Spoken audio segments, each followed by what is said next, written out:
Mais voilà, chers amis, on se retrouve sur notre plateau Savoie Expo, ici, au cœur du dernier hall fabriqué à Savoie Expo, qui, vous le savez, aurait dû accueillir tous les exposants d'habitat et jardin. À défaut, eh bien, on se retrouve, comme on dit aujourd'hui, en distanciel, parmi les nouveaux mots qu'ont amené la crise, eh bien, avec Pascal Brissier. Pascal Brissier, c'est pépinière Puteaux, et c'est également le président de la Fédération régionale de la production horticole. On est bien d'accord.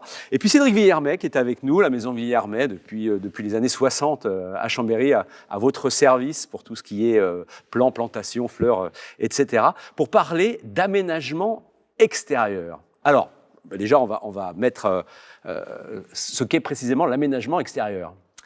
Ah, c'est un mot qui définit pas mal d'activités en fait, hein, qui vont de l'élaboration, la conception de son jardin, un peu comme un architecte, avec les architectes paysagistes.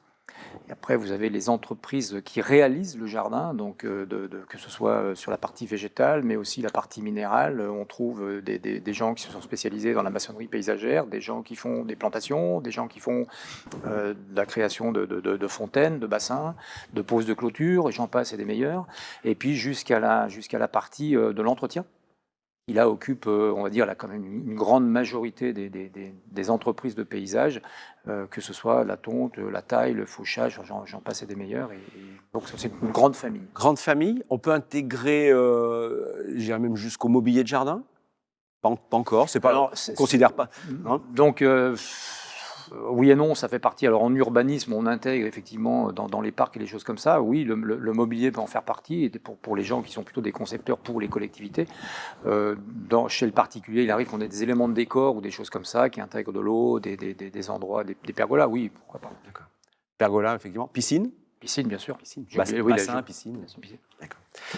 Alors là aussi, est-ce que le fait de moins voyager, le fait de moins bouger, l'effet crise sanitaire Covid, est-ce que ça change ? Est-ce que le client final change ?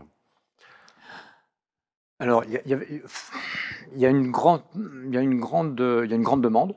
Clairement, aujourd'hui, comme pour la filière végétale, il y a une grande demande de végétaux. Il y a une demande d'espace de liberté qui sont réduites pour bon nombre d'entre nous à une terrasse, un balcon ou un petit jardin pour les privilégiés qui ont un petit jardin. C'est la continuité, je dirais. Alors, je sais pas me projeter.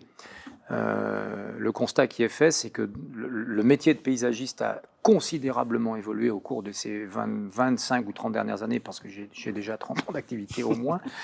Il y a que constater le nombre de paysagistes qui se sont installés dans ces 30 dernières années, donc c'est plutôt un signe favorable.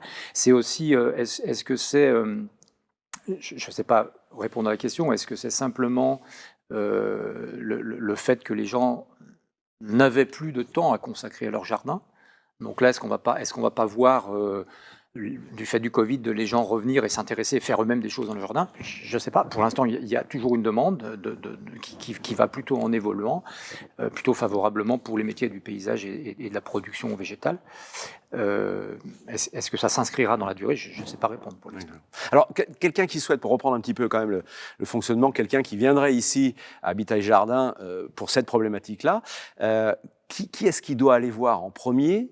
Justement, est-ce que vous, sur cette échelle d'activité de la réalisation, de penser le jardin, le réaliser, etc., par quel bout on doit commencer ?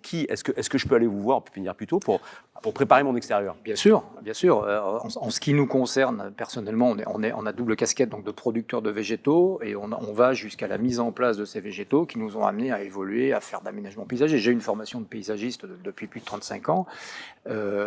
C'est effectivement le premier stade. C'est comme quand on construit une maison, soit on la prend clé en main, soit effectivement on fait appel à un architecte et puis il organise tout ça en fonction de nos désirata, des moyens qu'on veut y consacrer.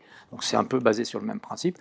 Et on est aussi, j'ai quelques collègues paysagistes qui disent quand on rentre dans l'intimité des gens. Le jardin, c'est aussi une part d'intimité. Donc il faut d'abord comprendre, leur faire dire, leur faire exprimer leurs attentes. Ouais, Enfin, ça dépend quelle conception on a du métier de paysagiste. D'accord.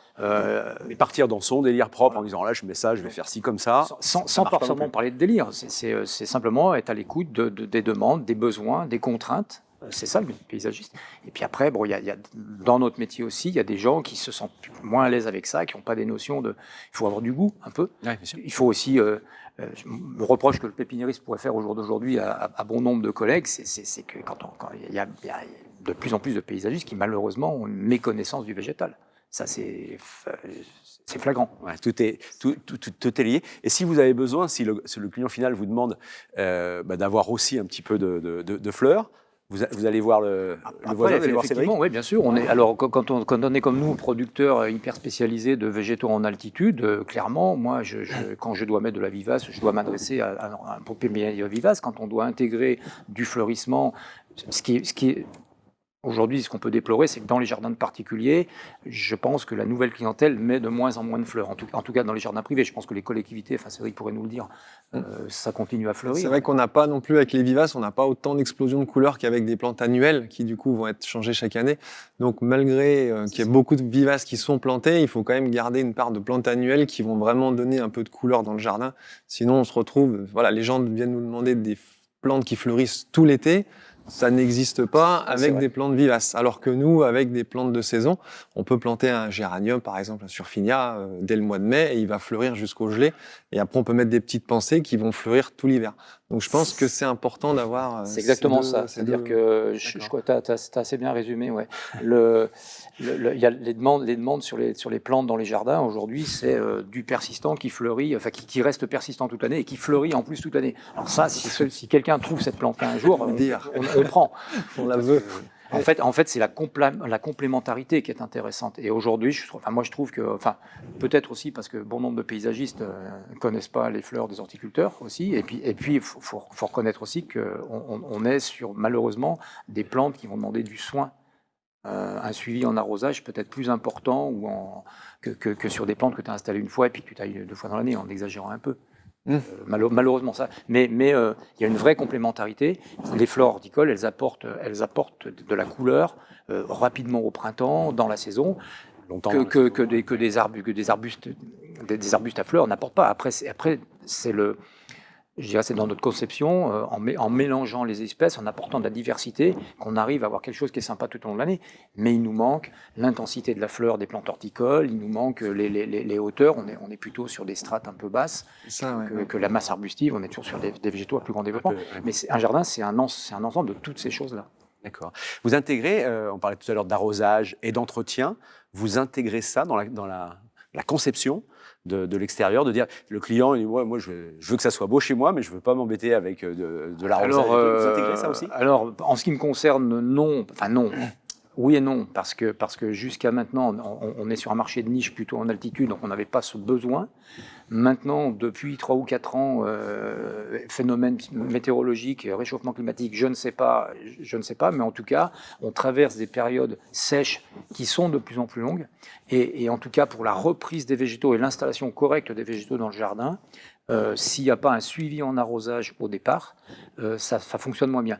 Les plantes, elles sont comme nous, hein.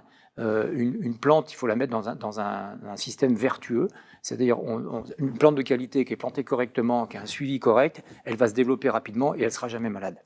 D'accord ? Une plante qui est souffreteuse, une plante qui a mal été cultivée ou qu'on a produit de manière trop intense, trop rapide, qu'on a forcé, parce que nos horticulteurs en Savoie, ils ont effectivement des cultures sous serre pour les protéger, mais en augmentant un peu le chauffage, l'engrais, l'arrosage, on fait pousser la plante plus rapidement. Simplement, quand on la met dehors, on la fragilise. Enfin, nous c'est notre cœur de métier sur le végétal. C'est vrai à tous les niveaux. Enfin, je pense que c'est vrai que nous, pour tout ce qui est arrosage, on va plutôt du coup orienter les variétés.